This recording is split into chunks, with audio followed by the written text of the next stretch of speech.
ಶ್ರೀವೆಂಕಟೇಶಂ ಲಕ್ಷ್ಮೀಶಂ ಅನಿಷ್ಟಗ್ನಮಭಿಷ್ಟದಂ ಚತುರ್ಮುಖೇರತನಿಯಂ ಶ್ರೀನಿವಾಸಂ ಭಜೇನಿಶಂ ಆನಂದತೀರ್ಥವರದೆ ದಾನವಾರಣ್ಯಪಾವಕೆ ಜ್ಞಾನದಾಯಿನಿ ಸರ್ವೇಶಿ ಶ್ರೀನಿವಾಸ್ಯಸ್ತು ಮೇ ಮನಃ.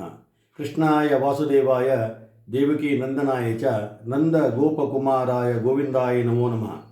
ಆಚಾರ್ಯರ ಮಧ್ವ ಪರಂಪರೆಯಲ್ಲಿ ಬರುವ ಎಲ್ಲ ಯತಿ ಶ್ರೇಷ್ಠರಿಗೆ ದಾಸವರಣ್ಯರಿಗೆ ನಮ್ಮ ನಿಮ್ಮೆಲ್ಲರ ಮುಖಾಂತರ ಶಿರಸಾಷ್ಟಾಂಗ ನಮಸ್ಕಾರ ಸಲ್ಲಿಸ್ತಾ, ಶ್ರೀ ರಾಘವೇಂದ್ರ ಸ್ವಾಮಿಗಳ ಆರಾಧನಾ ಸೇವಾ ಸದ್ಭಕ್ತರೇ, ಹರಿದಾಸ ಬಂಧುಗಳೇ, ಇವತ್ತಿನ ನುಡಿ ಸ್ಮರಣೆ ನಮನ 358ನೇ ನುಡಿ ಸ್ಮರಣೆ ನಮನ.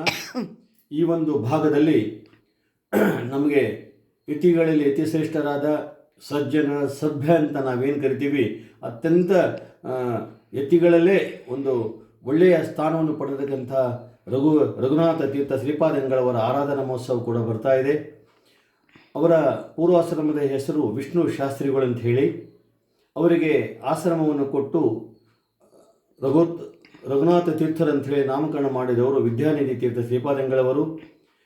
ಆ ಒಂದು ಭವ್ಯ ಪರಂಪರೆಯಲ್ಲಿ ಬಂದಿರತಕ್ಕಂಥ ರಘುನಾಥ ತೀರ್ಥರ ಸ್ವಭಾವ ಬರೀ ಕಾಲಿನಲ್ಲಿ ಇಡೀ ಉತ್ತರ ಭಾರತವನ್ನು ಸಂಚಾರ ಮಾಡಿದ ಕೀರ್ತಿ ರಘುನಾಥ ತೀರ್ಥರಿಗೆ ಸಲ್ತಾ ಇದೆ.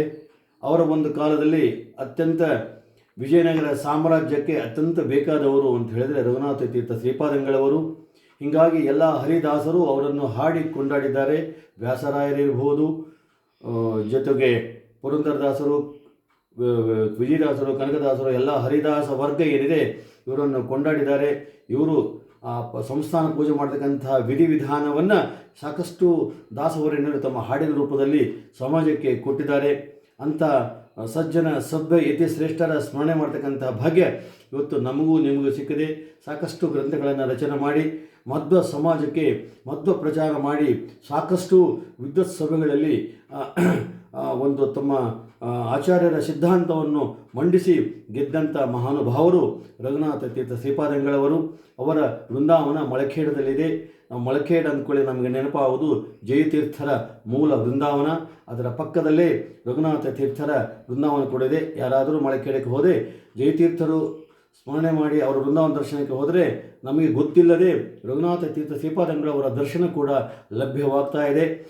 ಅಂಥ ಮಹಾನುಭಾವರ ಸ್ಮರಣೆಯನ್ನು ನಾವು ನೀವೆಲ್ಲರೂ ಮಾಡೋಣ ಅಂತ ಹೇಳ್ತಾ, ಈ ಭಾಗದಲ್ಲಿ ದತ್ತ ಜಯಂತಿಯನ್ನು ಅಂತಕ್ಕಂಥ ಒಂದು ಭವ್ಯ ಕಾರ್ಯಕ್ರಮ ಎಲ್ಲರೂ 3 ದಿನ ಮಾಡ್ತಾರೆ, 5 ದಿನ ಮಾಡ್ತಾರೆ, 7 ದಿನ ಮಾಡ್ತಾರೆ. ದತ್ತ ಜಯಂತಿ ಅಂತ ಹೇಳಿದ್ರೆ ದತ್ತನಾಮಕ ಪರಮಾತ್ಮನ ಒಂದು ಸ್ಮರಣೆ ಮಾಡೋದು. ಅತ್ರಿ ಮತ್ತು ಅನಸೂಯ ದಂಪತಿಗಳಿಗೆ ಒಂದು ಹುಟ್ಟಿದ ದತ್ತನಾಮಕ ಪರಮಾತ್ಮ ಸಾಕ್ಷಾತ್ ಭಗವಂತನ ಒಂದು ರೂಪ. ಆ ದತ್ತ ನಾಮಕ ಪರಮಾತ್ಮನನ್ನು ಪ್ರತಿಯೊಬ್ಬ ಮತದವರು ಕೂಡ ಅವರನ್ನು ನಾವು ಸ್ಮರಣೆ ಮಾಡಬಹುದು. ದತ್ತ ಅಂತ ಹೇಳಿದರೆ ಭಗವಂತನಿಗೆ ನಾವು ದತ್ತು ಕೊಡೋದು ಅಂತ ಹೇಳಿದೆ. ಅಂದರೆ ನಮ್ಮ ಇಡೀ ನಮ್ಮನ್ನೇ ಸಮರ್ಪಣೆ ಮಾಡಿಕೊಂಡ್ರೆ ಏನು ಭಾಗ್ಯ ಬರಬೇಕು, ಆ ಭಾಗ್ಯ ದತ್ತನಾಮಕ ಪರಮಾತ್ಮನ ಸ್ಮರಣೆ ಮಾಡಿದಾಗ ನಮಗೂ ನಿಮಗೂ ಬರ್ತದೆ. ಎಲ್ಲೆಲ್ಲಿ ದತ್ತ ಜಯಂತಿ ಆಗ್ತದೆ ಆ ಕಾರ್ಯಕ್ರಮದಲ್ಲಿ ಕೂಡ ತಾವೆಲ್ಲರೂ ಭಾಗವಹಿಸಬೇಕು ಅಂತ ಹೇಳ್ತಾ, ಈ ಜೊತೆಗೆ ಹನುಮದ್ ವ್ರತ ಕೂಡ ಬರ್ತಾ ಇದೆ.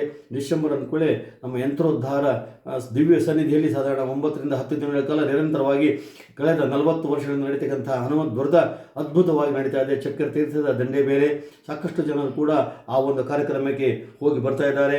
ಅಂಥ ವಿಶೇಷ ಒಂದು ವ್ರತ, ಹನುಮದ್ ವ್ರತ, ಆ ಕಾರ್ಯಕ್ರಮದಲ್ಲಿ ಕೂಡ ತಾವೆಲ್ಲರೂ ಭಾಗವಹಿಸರು ಅಂತ ಹೇಳ್ತಾ, ಇವತ್ತಿನ ನುಡಿ ಸ್ಮರಣೆ ಕೇಳಿದ ಪ್ರತಿಯೊಬ್ಬರಿಗೂ ಭಗವಂತ ಆಯುಷ್ಯ ಆರೋಗ್ಯ ಎಲ್ಲ ಐಶ್ವರ್ಯ ಎಲ್ಲವನ್ನು ಕೊಡಲಿ ಅಂತ ಹೇಳ್ತಾ, ಜೊತೆಗೆ ಪ್ರಮುಖವಾಗಿ ಏಕಾದಶಿ ಅಂತ ಅಂದ್ಕೊಳ್ಳಿ ನಮ್ಮ ನೆನಪಾಗೋದು ಕೇವಲ ವ್ರತ ಅಲ್ಲ, ಇದು ಪದ್ಮನಾಭನ ಒಂದು ಸಾಂಕೇತಿಕ ರೂಪವನ್ನು ಸ್ಮರಣೆ ಮಾಡ್ತಕ್ಕಂತಹ ದಿನ ಅಂದರೆ ಏಕಾದಶಿ. ಯಾಕಂತ ಹೇಳಿದ್ರೆ 24 ಕೇಶವ ನಾಮಗಳಲ್ಲಿ 11ನೇ ನಾಮ ಪದ್ಮನಾಭ.